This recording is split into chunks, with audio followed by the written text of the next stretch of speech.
Ақтайұлы. Мен нейрохирургия және неврология департаментінің бөлім басшысымын.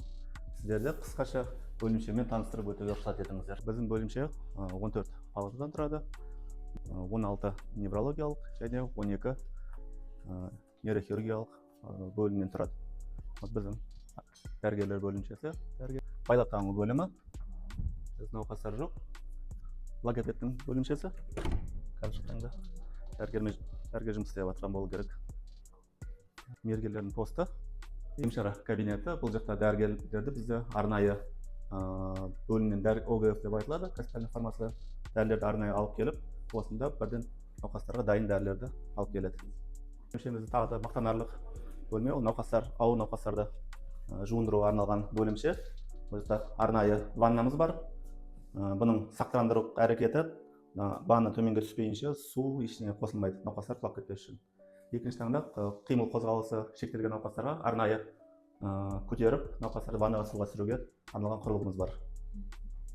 ЛФК бөлмесінде едендеріміз арнайы жұмсақ төсемемен төселінген, науқастардың құлау қауіпсіздігіне қарсы. Арнайы құрылғылар, қолға жаттығулар жасау үшін швед стенасы дейміз, және велотренажерлар бар. Және моторикаларға күшке арналған құрылғыларымыз, доптар бар.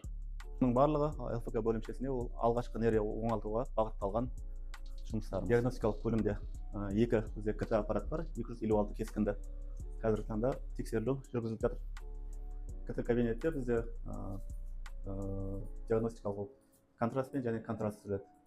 Егер инсульттің белгілерімен жарақатпен келсе, контрастсыз түсіріліп, егер қандай да бір толығырақ тексеру жүргізіліп керек болса, онда контрастпен бояп, КТ перфузиямен түсіріп, тамырлардың қаншалықты зақымдалған немесе ісіктердің түрлерін анықтауға көмектеседі.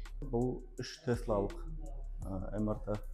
Диагностикада МРТ перфузия түсіріп, қан тамырларының өткізгіштігін қадағалап тексерілуге үлкен көмек береді бізге. Бұл операциямыз гибрид операцион деп айтылады. Бұл жақта жалпы ашық жасалатын операцияның ерекшелігі, бұл жақта операцияның ішінде жеке КТ аппаратымыз бар. Ол операцияның кезінде бізге операцияның көмек ретінде болады. Операциядан кейінгі бақылау ретінде снимктерді түсіріп көре аламыз. Арнайы заказбен жасалынған компьютерлік өңдеумен науқастың өзінің басына сәйкестендіріп жасалған 3D пластинамыз. Қазіргі таңда ота жоспарлануда. Кетеміз.